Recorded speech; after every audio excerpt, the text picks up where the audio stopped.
하나님의 말씀을 들게 하라. 로마서 1장 8절에서 17절 강해. 오직 의인은 믿음으로 살리라. 1. 서론. 오늘 본문 말씀은 로마서 전체의 서론에 해당합니다. 칭찬도 있고 사도 바울의 개인적인 관심사도 나타나고, 특히 바울 사도가 이 편지를 보내는 목적이 무엇인지를 말하고 있습니다. 또 로마를 방문하고자 하는 소망도 강하게 잘 드러납니다. 이러한 가운데 오늘 본문의 말씀의 핵심 주제며 또 로마서의 주제가 드러나는데, 그것은 믿음입니다. 믿음이라는 단어는 오늘 본문에서 4번 반복이 됩니다. 또 1장 전체에서는 6번이 반복이 되는 그런 핵심적인 단어입니다. 로마서의 전체 주제는 믿어 순종하는 것인데 이것과 일치합니다. 그러면서 이 믿음과 연결되는 것은 이방인들과 또 복음화입니다. 이 로마 성도들에게 감사. 이제 본문 말씀인 8절을 보겠습니다. 먼저 내가 예수 그리스도를 말미암아 너희 모든 사람에 관하여 내 하나님께 감사함은 너희 믿음이 온 세상에 전파됨이로다. 8절은 먼저라는 단어로 시작이 됩니다. 원래 그리스어는 첫째라는 단어입니다. 대부분의 영어 성경에도 첫째라고 번역을 하고 있습니다. 그런데 둘째, 셋째가 나오지 않기 때문에 먼저라고 번역된 것은 아주 잘된 번역이라고 봅니다. 말을 꺼내면서 우선, 이제 시작하면서, 이제 말하면, 그런 뜻이기 때문에 영어 성경보다 한글 성경이 저는 개인적으로 더 잘 번역이 되었다, 이렇게 보고 있습니다. 사도 바울이 먼저 말하고 싶은 것은 감사하는 마음이었습니다. 예수 그리스도를 통하여 하나님께 감사한다고 말씀합니다. 그런데 앞선 먼저는 번역이 잘 됐는데 중간에 좀 어색한 문장이 있습니다. 너희 모든 사람에 관하여 내 하나님께 감사함은, 이렇게 되어 있습니다. 너희 모든 사람에 관하여 라는 말 대신 너희 모든 사람을 두고 또는 너희 모든 사람 때문에, 이렇게 번역하면 명확할 뻔했습니다. 쉽게 말하면 제가 여러분 모두 때문에 예수 그리스도를 통하여 나의 하나님께 감사합니다. 왜냐하면 여러분의 믿음이 온 세상에 전파되었기 때문입니다. 이렇게 번역할 수 있습니다. 예수 그리스도를 통하여 감사하는 것인데 예수님께서 중보자의 역할을 하는 것입니다. 그럼 무엇을 감사하냐? 로마 교회 성도들의 믿음이 온 세상에 전파되었기 때문에 감사하다는 것입니다. 로마의 유대인들이 추방되고 그리스도인들을 핍박하였고 강한 탄압이 있었지만 그래도 믿음을 굳건히 지킨 로마 성도들의 믿음이 온 세상에 알려졌기 때문에 감사하다는 것입니다. 3. 로마 성도들을 위한 기도. 9절을 보면 내가 그의 아들의 복음 안에서 내 심령으로 섬기는 하나님이 나의 증인이 되시거니와 항상 내 기도는 쉬지 않고 너희를 말하며, 이렇게 되어 있습니다. 사도 바울은 쉬지 않고 로마 교회의 성도들을 위하여 기도하고 있다, 이렇게 말씀합니다. 이렇게 쉬지 않고 기도하는 것을 하나님께서 나의 증인이 되신다, 이렇게 말하고 있습니다. 이 기도는 하나님의 아들의 복음 안에서 드려지고 있다, 이렇게 강조하고 있습니다. 복음 안에서 또는 하나님의 아들 안에서 기도한다고 말해도 되는데 사도 바울은 하나님의 아들과 복음을 연결시켜서 말씀하고 있습니다. 2절에서 3절에 보면 복음은 하나님의 아들에 관한 것이라고 말씀하는 것과 일치하고 또 이것을 강조하고 싶었던 것이죠. 다시 말하면 복음은 하나님의 아들이신 예수 그리스도와 분리될 수 없다는 것입니다. 성경은 예수님에 관한 것이고 복음도 예수님에 관한 것입니다. 때문에 사도 바울은 복음의 핵심인 하나님의 아들 예수 그리스도를 계속해서 강조하고 있는 것입니다. 우리가 복음을 통하여 예수님을 믿고 순종해야 한다는 로마서의 주제와도 연결이 됩니다. 10절에 보면 어떻게 하든지 이제 하나님의 뜻 안에서 너희에게로 나아갈 좋은 길 얻기를 구하노라. 사도 바울이 로마를 방문하고 싶은 열망이 잘 드러나 있습니다. 사도 바울이 계속해서 기도하는 것은 로마에 갈 수 있는 길이 열리기를 기도하고 있습니다. 사도 바울이 로마로 가려는 이유는 첫 번째 시간에 서론 부분에서 말씀드렸습니다. 로마 교회를 믿음 안에서 견고하게 세우려는 목적이 있었습니다. 또 로마 교회는 유대인 성도와 이방인 성도 간의 갈등이 있었습니다. 그래서 이 문제도 해결하기 위한 것도 있었습니다. 더 나아가서 예루살렘에 기근이 있는데 로마 성도들이 구제 헌금으로 예루살렘 교회를 도와서 예루살렘에 방문하려는 목적도 가지고 있었습니다. 그러면 유대인 성도들과 이방인 성도들의 갈등이 해결될 수 있는 계기가 마련되기 때문이죠. 그리고 이제 선교 사역을 스페인과 서유럽 쪽으로 옮기기 위한 전초 기지이자 후원교회가 로마 교회가 되길 소망하며 로마로 가길 원했던 것입니다. 9절에서 10절에 보면 항상 기도하고 있다는 것을 강조합니다. 사도 바울은 유대 전통에 따라서 하루에 3번 기도했습니다. 그 기도에는 로마 성도들의 믿음에 감사하는 기도가 있었습니다. 또 복음이 전파되는 것에 대한 기도도 있었습니다. 그리고 로마에 갈 수 있는 길이 열리기를 기도했다, 이렇게 되어 있습니다. 이렇게 9절에서 10절을 이해하시면 됩니다. 4. 로마 방문을 소망. 계속해서 11절을 보겠습니다. 내가 너희 보기를 간절히 원하는 것은 어떤 신령한 은사를 너희에게 나누어 주어 너희를 견고하게 하려 함이니, 이렇게 되어 있습니다. 사도 바울은 자신의 어떤 은사들을 나누어 주길 원한다, 이렇게 말씀합니다. 은사를 나눈다라는 것은 다른 사람에게 성령의 은사를 주겠다, 이런 것이 아닙니다. 내가 가진 은사로 다른 사람들을 섬긴다는 말입니다. 로마서 12장 6절에서 8절에 보면 우리가 가진 은사가 다르고 각자의 은사대로 구제하는 사람은 성실하게, 다스리는 자는 부지런하게, 긍휼을 베푸는 자는 즐거움으로 하라, 이렇게 말씀하고 있습니다. 때문에 은사를 나누어 주는 것은 다른 사람이 은사가 생겨나게 능력을 주는 것이 아니라 사도 바울이 갖고 있는 그 은사를 통해서 섬기겠다라는 그러한 의미입니다. 로마서 12장에도 은사는 성령께서 나누어 주는 것이고 은사를 받은 사람은 그 은사대로 섬기는 것이다, 이렇게 말씀하고 있습니다. 12절에 보면 이는 곧 내가 너희 가운데서 너희와 나의 믿음으로 말미암아 피차 안위함을 얻으려 함이라. 사도 바울의 은사를 통하여 로마 교회 성도들의 믿음을 견고하게 세우길 원합니다. 이렇게 믿음이 견고해지면 서로의 믿음을 통해서 격려가 된다, 이렇게 말하는 것입니다. 로마 교회의 성도들이 사도 바울을 통하여 확실한 복음을 듣고 믿고 순종하게 될 것입니다. 동시에 로마 교회 내 유대 그리스도인들과 이방인 그리스도인들 간에 또는 계급 간의 갈등 문제도 해결할 수 있습니다. 이렇게 로마 교회가 견고하게 될 수 있다. 사도 바울이 이것을 원한다, 이렇게 말씀하는 것입니다. 동시에 사도 바울도 로마 교회를 통하여 예루살렘 교회를 도와 이방 교회와 유대 교회와의 화목을 중재할 수 있을 것입니다. 그리고 바울의 새로운 선교지인 스페인과 서유럽의 전도를 돕는 교회가 될 수 있을 것입니다. 그러면 서로의 믿음을 통하여 서로에게 격려가 될 것이다, 이러한 뜻으로 말씀하고 있는 것입니다.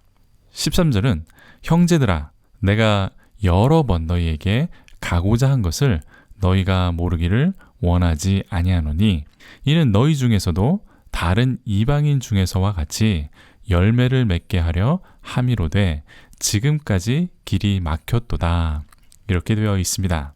계속해서 로마를 방문하고 싶다, 이렇게 말하고 있습니다. 그런데 좀 특이한 표현이 나오죠?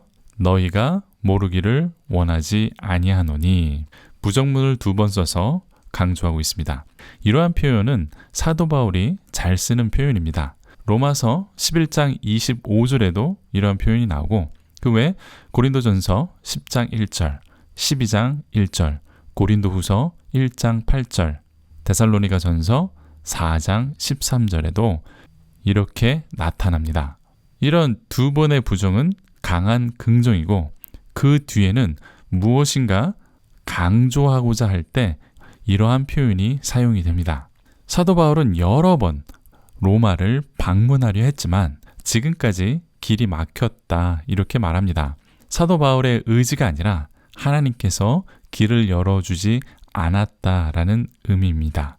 이제 사도 바울은 로마로 가서 로마의 성도들이 다른 이방인들과 같이 열매 맺을 수 있도록 하려고 한다 이렇게 말씀합니다. 사도 바울은 이방인의 사도로서 지금까지 아시아, 마케도니아 그리고 그리스 지역의 교회를 개척했습니다. 이런 교회들처럼 사도 바울이 개척하지 않은 교회인 로마 교회에서 복음에 대한 확실한 가르침을 주고 싶었던 것입니다. 이 구절을 통해서 우리는 로마의 교회가 대부분 이방인들로 구성된 교회다라는 것을 알 수 있습니다. 왜냐하면 너희들도 다른 이방인들처럼 열매를 맺기 원한다라는 표현으로 로마 교인들이 이방인이라는 것을 알 수 있죠. 5. 복음의 능력. 14절에 보면 헬라인이나 야만인이나 지혜 있는 자나 어리석은 자에게 다 내가 빚진 자라 이렇게 말씀하고 있습니다. 헬라인은 그리스 로마 사람을 말하고 있는 것입니다. 이는 문명인, 지식인이라는 그러한 의미도 포함이 됩니다. 반면 야만인이라는 표현은 미개인, 비문명인 이런 뜻입니다. 그리스 로마 문화의 사람이 아니면 모두 야만인이라고 낮추어 생각했던 말입니다. 마치 옛 중국은 중화라고 해서 세계 문명의 중심지라고 생각하고 나머지는 모두 다 오랑캐라고 불렀던 것과 마찬가지입니다. 그리고 지혜 있는 자나 어리석은 자라는 표현은 교육을 받은 사람이나 교육받지 못한 사람 이런 뜻입니다. 헬라인과 야만인, 지혜자와 어리석은 자는 단순히 대조되고 반대어가 아닙니다. 야만인이라고 비하하는 단어이고 어리석고 무식한 사람이라고 비하하는 단어입니다. 그렇지만 여기에서는 무시하고 비하하려는 의도가 아닙니다. 내가 그런 사람들에게까지도 빚진 사람이다. 이것을 표현하고 싶었던 것이죠. 빚진 자라고 해석된 단어는 의무가 있는 사람이라는 뜻입니다. 그러니까 문명인이나 야만인에게까지도, 즉 모든 종류의 사람들에게 신분의 구별 없이 나는 의무가 생겼다. 이러한 뜻입니다. 15절에 그러므로 나는 할 수 있는 대로 로마에 있는 너희에게 복음 전하기를 원하노라. 그러니까 할 수 있는 대로, 즉 내가 열망하는 것은 모든 사람에게 복음을 전할 의무가 있기 때문에 로마에 있는 너희에게 당연히 복음을 전하고 싶다. 이렇게 말씀하고 있는 것입니다. 이 구절 때문에 많은 오해가 있습니다. 지금도 논쟁이 되고 있는데 로마에 있는 교회는 복음을 몰랐다 또는 복음을 완전하게 이해하지 못했다 이렇게 판단하는 기준이 됩니다. 때문에 사도 바울이 정확하게 복음을 전파하러 간다 이렇게 해석하는 입장이 있다는 것입니다. 사도 바울은 복음을 확실히 설명하고 전하고 싶었던 것은 사실입니다. 그렇지만 로마 교회가 복음을 모르기 때문에 너희에게도 복음을 전하고 싶다 이렇게 말한 것은 아닙니다. 사도 바울은 어디를 가든지 항상 복음을 전했습니다. 사도 바울의 일생이 복음을 전하는 것이고 사도 바울이 개척한 교회이건 방문하는 교회이건 항상 복음을 전하고 있습니다. 이 문제는 신학자들 중에서도 논쟁이 있긴 합니다. 사도 바울은 복음이 없는 로마 교회에 복음을 전하고 싶어 한다. 아니다. 사도 바울은 언제나 어디서나 항상 복음을 전했기 때문에 이런 말을 한 것이다. 이 두 논쟁이 계속되고 있습니다. 하지만 제 입장은 후자입니다. 왜냐하면 로마 교회가 제대로 복음이 없었다면 어떻게 그들을 성도라고 부를 수 있겠습니까? 또 복음이 없는데 어떻게 예루살렘 교회를 도우라고 말할 수 있겠습니까? 또한 결정적인 것은 복음이 없는 교회인데 어떻게 8절에 보면 사도 바울이 여러분의 믿음이 온 세상에 전파되어서 하나님께 감사합니다. 이렇게 말할 수 있었을까요? 때문에 저는 로마 교회에 새로 복음을 전하러 간다는 의미가 아니다. 이렇게 주장하는 것입니다. 이 논쟁은 여러분들이 한번 묵상해 보시고 잘 판단해 보시기 바랍니다. 계속해서 16절을 보겠습니다. 내가 복음을 부끄러워하지 아니하노니 이 복음은 모든 믿는 자에게 구원을 주시는 하나님의 능력이 됨이라. 먼저는 유대인에게요. 그리고 헬라인에게로다. 아주 유명한 구절이고 외우시는 분들도 많이 있을 것입니다. 사도 바울은 복음을 부끄러워하지 않는다. 이렇게 말씀합니다. 정말 복음을 부끄러워한 적이 있는지 없는지는 모르지만 부끄럽다라는 표현은 우리가 생각하는 것과 약간 다른 뜻이 있습니다. 이 부끄러움은 내가 복음을 전하는 것이 민망하다, 창피하다, 그런 뜻은 좀 약합니다. 강한 힘이나 권력 앞에서 부끄러움을 당하지 않는 그런 뜻이 더 강하게 나타나는 것이죠. 거짓된 전제나 잘못된 확신이 밝혀져서 부끄러움을 당할 염려가 없다는 것입니다. 복음은 진리이기 때문에 부끄러움을 당할 염려도 없고 부끄러운 것이 아니다. 이렇게 말씀하는 것입니다. 왜냐하면 이 복음은 모든 믿는 자에게 주시는 하나님의 능력이 나타났기 때문입니다.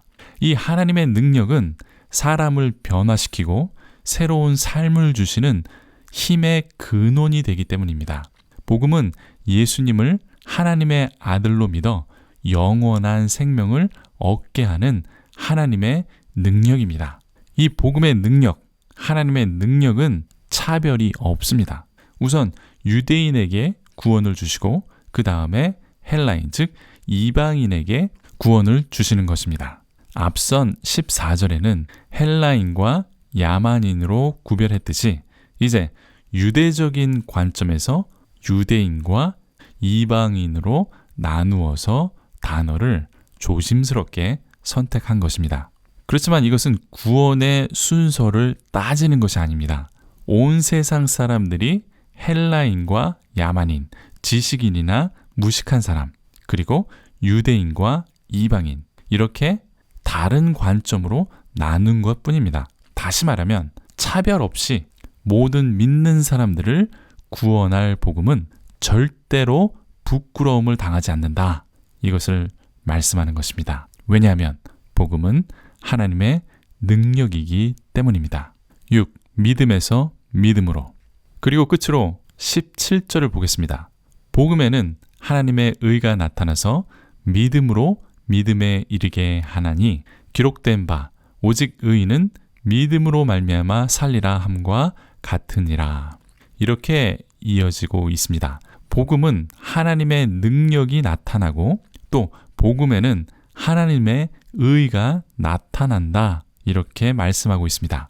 이 구절은 다양한 해석적 입장이 있습니다. 특히 믿음으로 믿음에 이르게 한다라는 구절은 우리에게 아주 다양한 생각을 하게 만드는 구절입니다. 한국 교회는 장로교가 많기 때문에 이 구절에 대한 해석은 칼빈의 입장으로 이해하는 경우가 많습니다. 앞선 믿음은 개인의 연약한 믿음, 즉 우리가 처음 예수님을 믿었을 때 어린아이와 같은 그 믿음으로 시작한다고 보는 것입니다. 그리고 믿음에 이른다는 뜻은 성숙한 믿음에 이제 이르게 된다라는 그러한 입장입니다. 반면 또 다른 신학자들의 입장도 있습니다. 그리스어 원문을 보면 에이스, 무엇에서 무엇으로 이렇게 되어 있는데 믿음에서 시작하여 믿음에 이른다.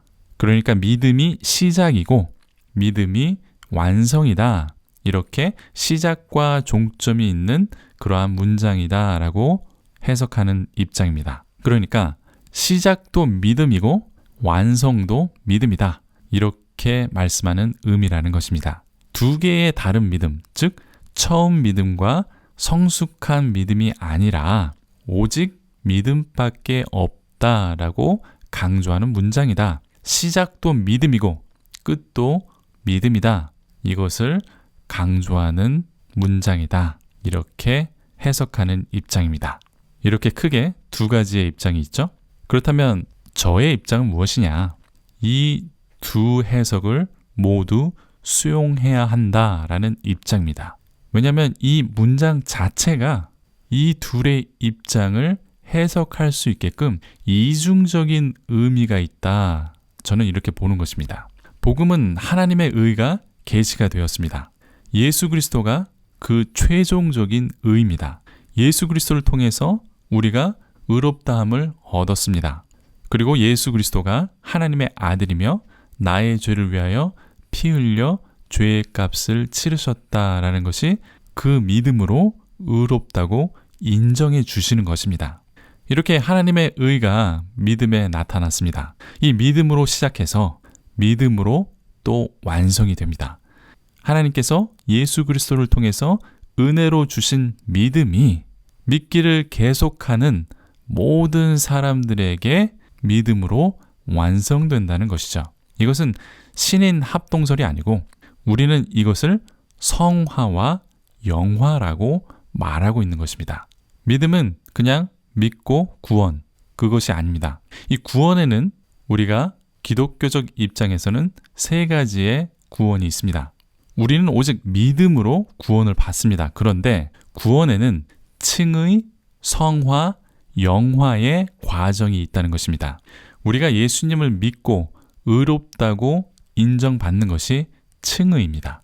그리고 우리가 예수님을 닮아가는 삶이 나타나는데 이것을 성화라고 합니다. 그 후에 우리의 구원은 완전한 의, 하나님의 의로 영화롭게 된다 해서 영화, 이 천국에서 완성되는 완전한 믿음이 영화입니다. 로마서의 주제도 믿고 순종하는 것이죠. 믿음으로 우리는 의롭다 인정을 받습니다.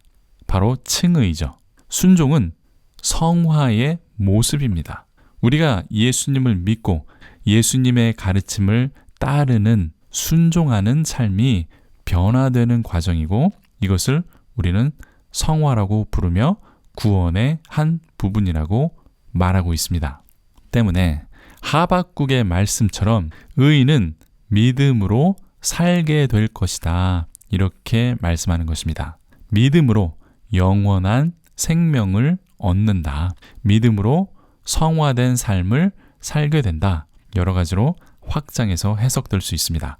저는 이렇게 오직 믿음으로 시작해서 믿음으로 완성된다라는 입장과 하나님께서 은혜로 주시는 믿음으로 시작해서 성화를 거쳐 영화롭게 되는 완성된 구원의 믿음에 이르게 한다라는 그 입장, 양쪽의 입장을 모두 수용하고 있습니다. 이 두 입장을 포괄하여 해석하도록 쓰여진 문장이다라고 저는 보고 있는 것이죠. 7. 요약 및 결론. 다시 한번 본문 말씀을 정리해 보도록 하겠습니다. 사도 바울은 로마의 성도들에게 감사의 인사를 합니다. 왜냐하면 로마 성도의 믿음이 온 세상에 알려졌기 때문입니다. 사도 바울은 로마 성도들을 위하여 항상 기도하며 로마를 방문하길 기원하고 있습니다. 로마 성도들에게 사도 바울의 은사로 섬기면서 서로의 믿음을 격려하기 위한 방문의 목적도 밝히고 있습니다. 또 로마 성도들에게 복음을 전하려고 한다. 15절에서 말씀합니다. 로마 성도들이 복음을 몰라서 복음을 전하는 것이 아니라 사도 바울은 언제나 어디서나 복음을 전했기 때문에 그의 사역이 계속해서 로마 성도들에게도 나타나길 원했던 것입니다. 사도 바울은 복음 때문에 부끄러움을 당할까 염려하지 않습니다.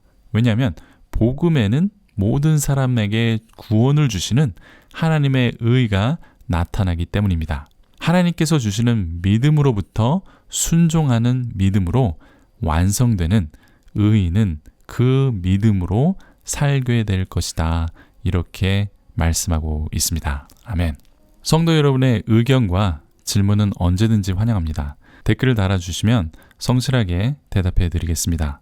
성도 여러분이 성경을 잘 이해할 수 있도록 도움을 드리는 바이블 TV입니다. 많은 분들이 성경을 알고 성경 위에서는 교회가 되는데 도움이 되고자 합니다. 때문에 성도님들의 격려와 기도가 필요합니다. 모든 성도님들이 성경을 알고 성경대로 살아가시기를 간절히 축원드립니다.